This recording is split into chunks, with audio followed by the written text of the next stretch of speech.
We also had Netflix's Texas Chainsaw Massacre drop their full trailer recently.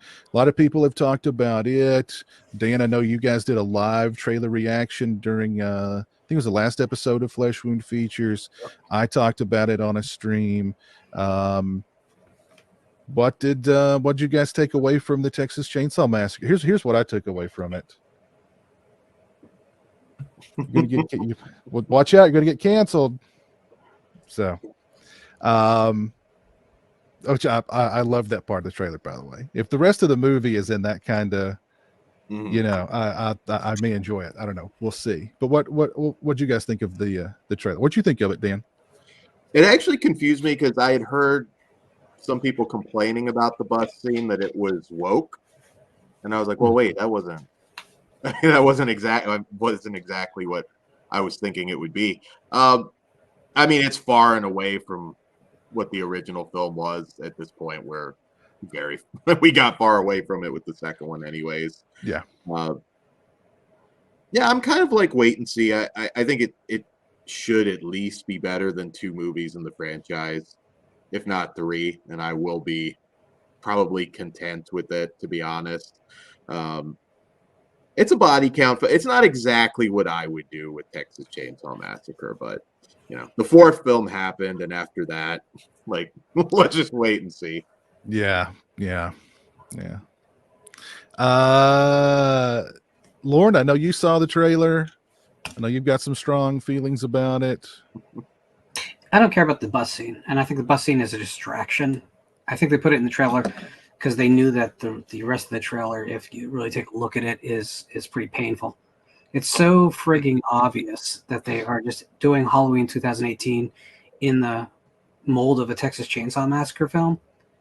But they don't even have the original star to pull back for like the proper nostalgic kick. And frankly, Sally was never as iconic as Laurie Strode anyway. I mean, for Texas Chainsaw fans, we love her. Yeah, sure. But you know what?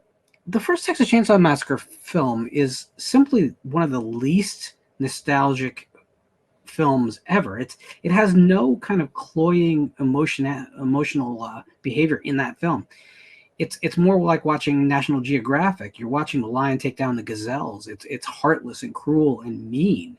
Even how the kids talk, the college kids talk to each other, has a certain sardonic meanness to it. So to try and pull this like, oh, Sally's going to get her revenge, it requires kind of emotions that are just kind of alien to the franchise. I get why they did it. They're chasing money. And this series has chased money for a long time. Sometimes it works for me. I'm a big defender of Texas Chainsaw 3D. I know not a lot of people, I'd say less than half of the fan base likes that film. I mean, that's an informal study. But I just, I'm a broken record about long-standing franchises, but unless you have genuine reason to make another one of these things, some lightning in a bottle concept that just jumps off the page and says, this needs to be made, then just make a different movie. I feel like, at the last Sex Pistols concert, Johnny Lydon looked out at the audience and said, do you ever feel like you're being cheated? Because they played 3 songs and left the stage.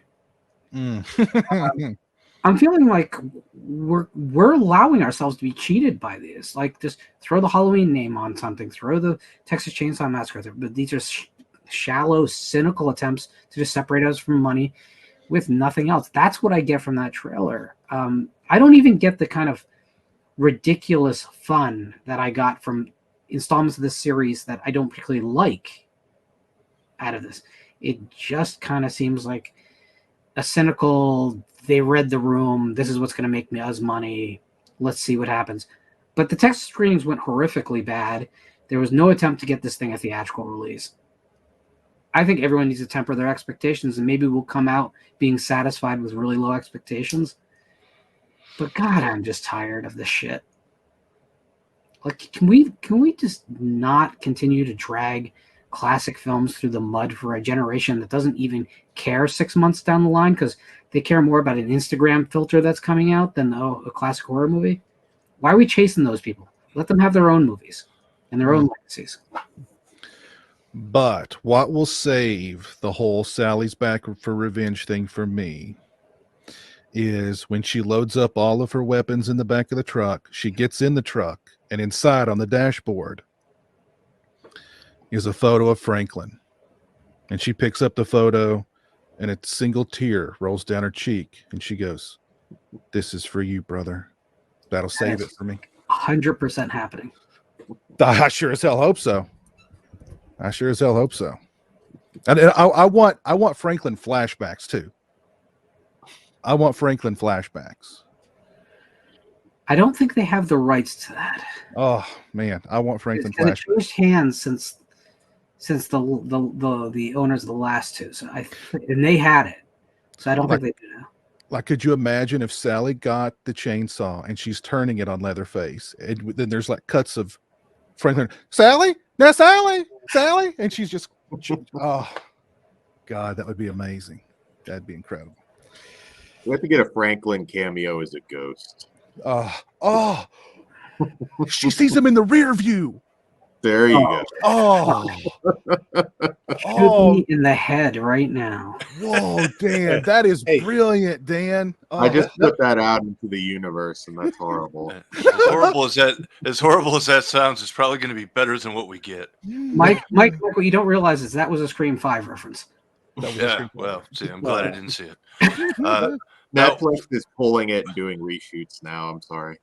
Dan, that I don't sounds have like Netflix, so I'm not going to watch it. But when I saw the trailer, I think same as Lauren, I was just like, "Oh, it's Texas Chainsaw 2018." Wonderful. We had this conversation when Halloween came out in 2018, and we wondered aloud whether or not this was going to bring about a rebirth of horror in the modern times. It has, but not in a good way for me. I didn't enjoy the new Halloween movies. I don't care about the new Candyman or the Scream. And Texas Chainsaw looks like it's going to be just a carbon copy of the new Halloween formula with the Texas Chainsaw, Leatherface's skin on it. It's like, man, But hey, I realize that for some reason, people not only seem to like it, but they pick the hill to die on every single time there's a new movie that comes out. It's like they batten down the hatches and get ready for a fight, because if you don't like it, then you don't like them or the world, and you're a bad person. It's happened with like every new release. It just keeps getting worse and worse and worse, and I really don't care. I can't be bothered to be that personally invested in something that I don't care about. If people like it though, it's like, cool. I'm glad you're happy. I hope it's what you want it to be, because it sure as hell doesn't look like anything I would want to watch. I just don't care. I mean, yeah, there's a lot of bad Texas Chainsaw. There's a lot of bad Halloween. That doesn't excuse making another bad one. Not to me, it doesn't. I mean, you should try to do better. And if you're going to use an iconic franchise and a character like Leatherface, they're doing the Halloween 2018 route just seems lazy. And it has like, let's go to the ATM and get some money out. Mm-hmm. And the really bad part is like when people say you have to support horror. Well, if these are the horror movies that you support, these are the horror movies that you're going to continue to get. So I guess you get what you deserve if that's what you think. I'm out though. I mean, I can't. But hey, people like it. That's great. I mean, I like the first one, of course. It's classic. Second one has its own charm to it. I mean, I love the fact that they brought back the original Cook and Toby Hooper's involved, and it's more of a comedy, black comedy. But like he said, I made the first one. There's no way I could make a sequel to it that would be better than that. So he felt like that was the only way he could go. And I enjoy it for what it is. And there's a couple others that are okay. Most of them I just don't care about. 1 and 2, and I'm out with Texas Chainsaw. It's kind of with me, but it's ridiculous. At least in Halloween, we did have the original actress playing Laurie Strode back as Laurie Strode. And even though it was only a cameo, we did have Nick Castle back as Michael Myers. So technically, both originals were in the film, and same with Kills. Although they cut They're cutting Nick Castle's cameo from Kills, but you know, Yeah.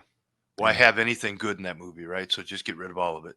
But now we got two iconic characters that both of the actors that originated these roles are no longer with us, but we're supposed to be invested anyway. And I don't know. It's it's not their fault that they passed away, obviously, but I don't know. It just didn't do anything for me, really. I mean, the bus scene, they could be making fun of wokeness, like, oh, Leatherface is going to get canceled now. It could be kind of a joke about, but that wasn't the worst part. The worst part was everything else. So. Subscribe to the Region Free YouTube channel and also check out the Patreon to get exclusive content and become a Regionaire.